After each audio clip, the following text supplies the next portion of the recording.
अस्सलाम वालेकुम, वेलकम है जी रिहाना के किचन में। तो कैसे हैं आप? तो जी आज मैं बना रही हूँ कौरमा। तो जी आज मैं बड़े का कौरमा बना रही हूँ। तो मैंने गोश्त को वॉश कर लिया था अच्छी तरह से। देखिए कितना वाइट वाइट सा हो गया है। तो जब तक मैं बिल्कुल पानी में गेड़ती हूँ 1 घंटा, फिर उसके बाद एक एक पीस को करके मैं वॉश करती हूँ जब मेरे कभी जाके चैन पड़ती है। तो मैंने वॉश कर लिया था अच्छी तरह से अपना गोश्त। अब मैं इसको तैयार करूँगी, मैरिनेशन करूँगी। तो मेरे पास टाइम था तो मैंने सोचा इसको तैयार करके रख देती हूँ। तो ये डाल दी मैंने लाल मिर्च जितनी हमें चाहिए। ये मेरा 1 केजी गोश्त था। ये चली गई हल्दी पाउडर। ये चला गया जी मेरा धनिया पाउडर।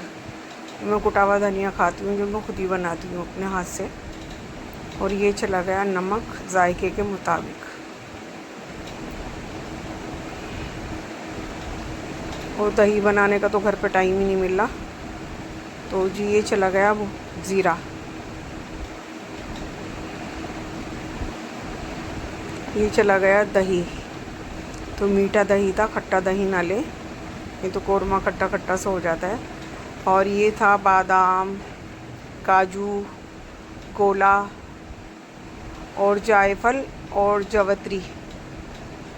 तो ये मैंने पेस्ट बना लिया था। अब ये भी इसी में ऐड कर दूँगी।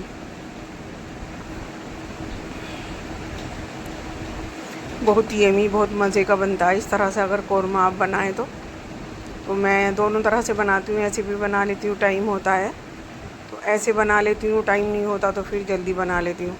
तो ये मैंने इसके अंदर प्याज करी थी ब्राउन, लाइट ब्राउन की थी, और वो मैंने निकाल के फ्रिज के अंदर रख दी थी। और ये वही ऑयल है जिसके अंदर मैंने प्याज़ों को ब्राउन किया है। तो बस इसको मैं एक जान कर लूँगी बहुत अच्छी तरह से। वो मेरे पास टाइम था तो मैं कहीं जा भी रही थी तो मैंने ये तैयार करके मैरिनेशन करके रख दिया था।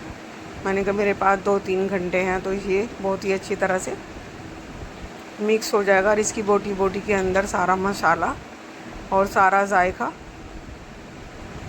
चला जाएगा। तो इस तरह से आराम भी बहुत होता है, बहुत इजी बन जाता है अगर हमारे पास टाइम है तो पहले से करके रख दें। और ये ब्राउन प्याज मैं लाई थी फ्रिज के अंदर से, और ये मैंने हाथ से ही चूरा कर लिया था इनका, और ये भी मैंने इसी के अंदर मिला दिया। तो बस अब मैं रख दूँगी इसे फ्रिज के अंदर कवर करके 2-3 घंटे के लिए। तो शाम को मैं बना लूँगी इसको। मैरिनेशन कर देते हैं ना तो फिर टाइम बहुत बच जाता है।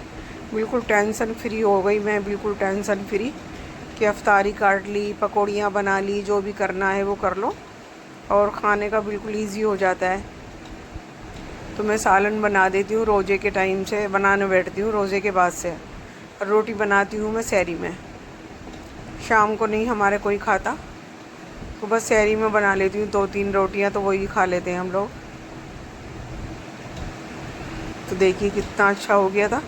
और इसमें ना कोई भी तेल, कोई भी घी भी नहीं जाएगा, सब कुछ चला गया। तो जी अब हो गई थी शाम और मैंने ये कढ़ाई इसमें डाला, मैंने ऑयल थोड़ा ही डाला था। तो मैंने गरम मसाला डाल दिया और अब डाल रही हूँ फ्रिज में से निकाल के ये जो मैंने मैरिनेशन कर रखा है। तो कुछ भी नहीं करना पड़ता, बस हर काम अगर हमने तैयारी से कर लिया तो उसको पकाना ही होता है, बस और कुछ नहीं होता। तो गरम मसाला मैंने डाला नहीं था तो मैंने अब डाल दिया।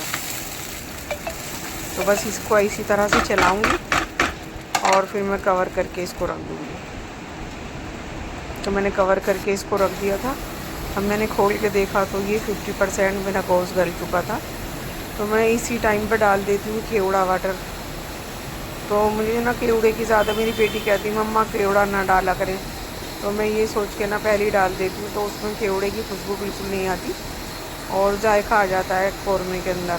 मैं बिरयानी में भी इसी तरह से डालती हूँ।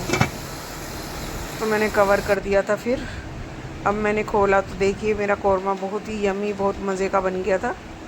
तो मैं इसको, गोश्त भी गल चुका था, तेज़पत्ता मेरे याद आया तो मैंने बाद में डाला, पहले मैं ढूंढ रही थी मिला नहीं था, तो फिर ये मिल गया था तो मैंने डाल दिया था इसको वॉश करके। और कौरमा देखिए कितना बढ़िया मेरा, कितना मज़े का बना था।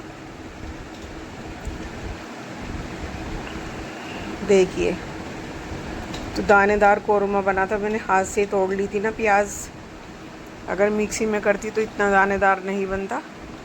तो ये थी जी फाइनल लुक मेरे कौरमे की, बिल्कुल बन के रेडी हो गया था। बस अब तो इसको खाने से पहले 10 मिनट के लिए अगर हम दम पे रख देते हैं ना, तो इसका ना देखने में बहुत ही अच्छा लगता है। तो ये क्लिप आगे पीछे हो गई थी, नहीं तो मेरा कौरमा तो बन चुका था। तो खुशबू भी इतनी महक रही थी घर पे, तो मैं बाहर गई थी, तो मैं वहाँ से जो आई तो फिर मेरे दरवाज़े में इतनी खुशबू आ रही थी, बहुत ज़्यादा कौरमे की खुशबू थी। तो मैंने गोश्त लिया था मुक़द्दम का, यानी कि जिसको रान का भी कहते हैं। तो मैंने खींच के इसको, तो जी ये था मेरा कौरमे का फाइनल लुक। तो आज का व्लॉग यहीं तक था। अल्लाह हाफिज़।